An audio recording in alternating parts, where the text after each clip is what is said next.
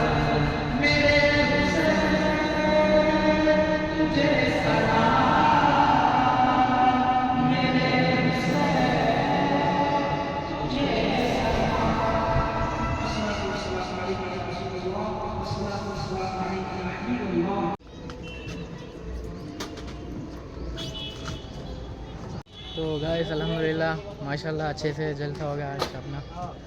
اور کیسا لگا آپ لوگوں کو بولو. اور اچھا میسج تھا یہ کربلا کے بارے میں, ٹھیک ہے. اور اب پیک اپ ہوگا, ختم ہو گیا پورا, جانے کی تیاری کر رہے ہیں. دیکھو